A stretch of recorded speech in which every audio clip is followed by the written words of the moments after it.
This is used on the Puch as a brake light switch. This shaft right here moves back and forth from a shaft that's connected to the brake pedal here to that bell crank that connects here.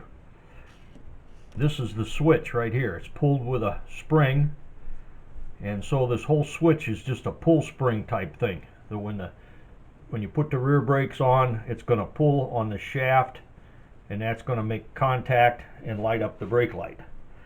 Now, I've had trouble with these before. I can remember when I was a kid with that moped having to buy one of these switches, but I was too dumb there to know how to fix it. In this case, I decided I'd open one up to fix it. This is one half of it, this is the other. To get it open, these things here are rivets, and you can see, I think I can get it to focus on that. That's like a little hollow brass tube with a head on it. And of course, originally they have a head on both sides. So all you have to do is drill off the head of that rivet. And there's a couple smaller ones here on the other side, same idea.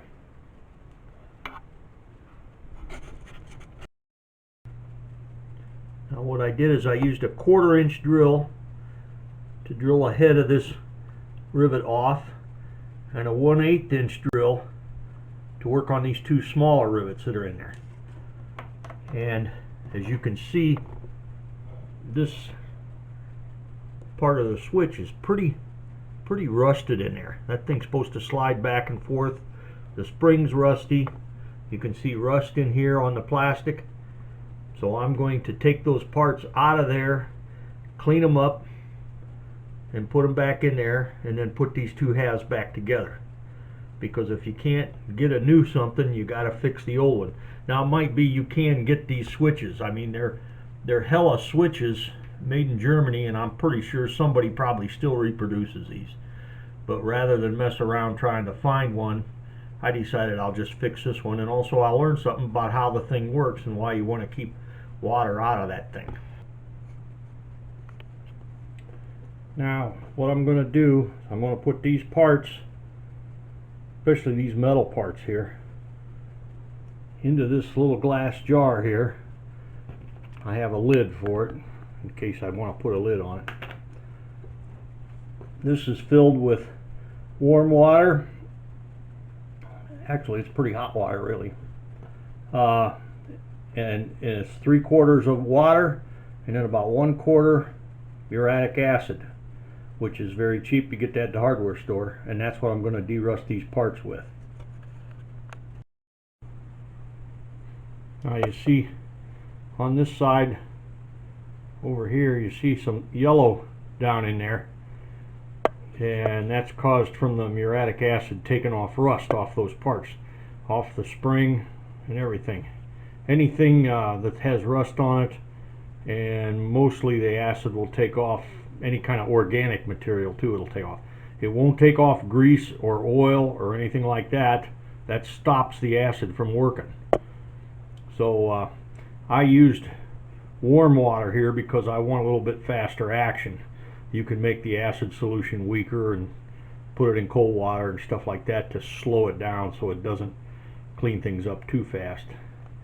But being as I'm making a video, I thought I'd try to do it fairly quickly here.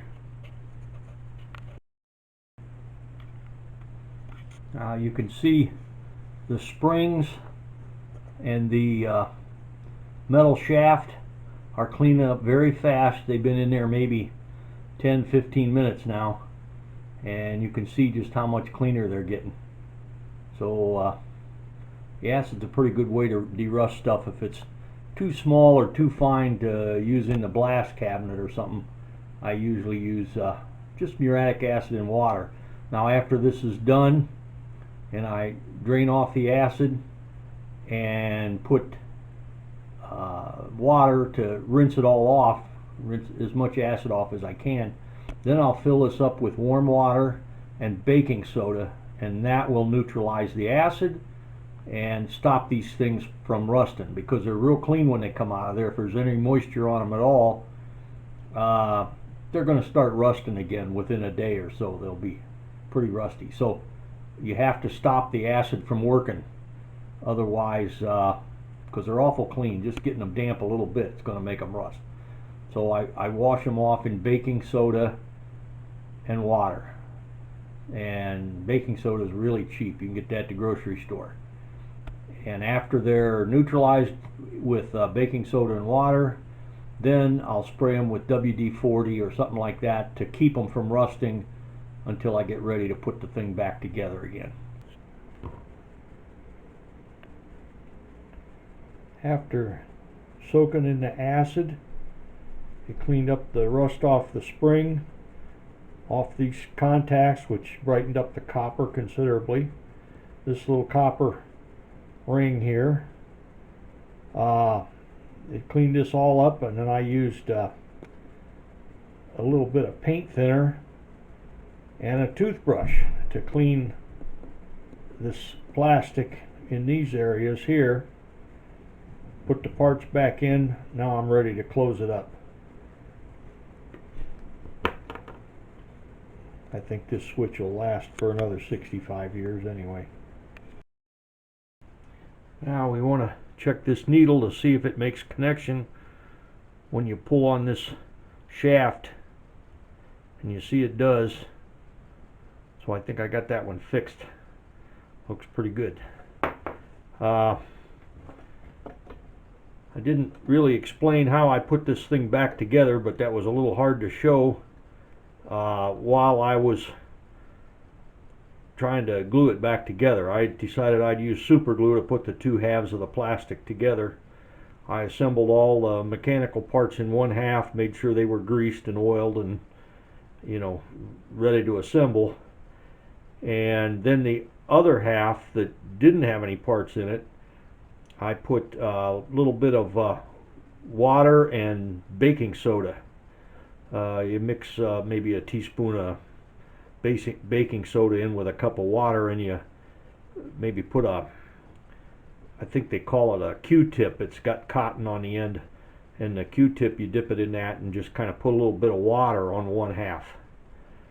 And then the other half, with all the mechanical parts in it, I put a very small bead of super glue around the edge, around the very outside edge, because when you assemble it and squeeze it together, you don't want that super glue going inside where all of my springs and everything are. So I want to make sure if it came out, it was going to go out to the outside edge, and put it on there very sparingly. And when you assemble it and put the half that had the water and baking soda on it, which, you know, will dry out pretty fast, but there's still a little bit of water on it, and that humidity is what makes the super glue cure. So when you put the two halves together and hold it together, in about 15 seconds, it's stuck. And then you can let go of it. It'll stay together. Then I dipped the thing in some paint just up to about where these screws are. I used a little tiny brush to do the top of it here, but that's just black Rust-Oleum paint, and it looks a lot better with some fresh paint on it. So that's how I fixed the switch, and you can do any of these switches the same way, and it'll be an original switch on there. If the next guy 65 years from now wants to get this open and try to fix it because it got rusty in there or something, well, he's probably going to be cursing me because he can't get it open. But I've seen other ways that you can make it so you can open them. You can put aircraft safety wire through these holes and twist it, and that'll hold it together. You don't need to put the rivets back in there. That's kind of hard to do, to put the rivets in these things here. But I think the glue will work just fine, and it'll stay together, and the paint sealed everything. I don't see there's a way for water to get in there other than through this shaft right here, which I have oil and grease on it, but it's possible for water to get in there, I suppose. There was a rubber cover on this, but I'm not going to make a mold just to make that cover on there. So I'm going to leave it just as it is. It's fixed, it works. and that's what counts.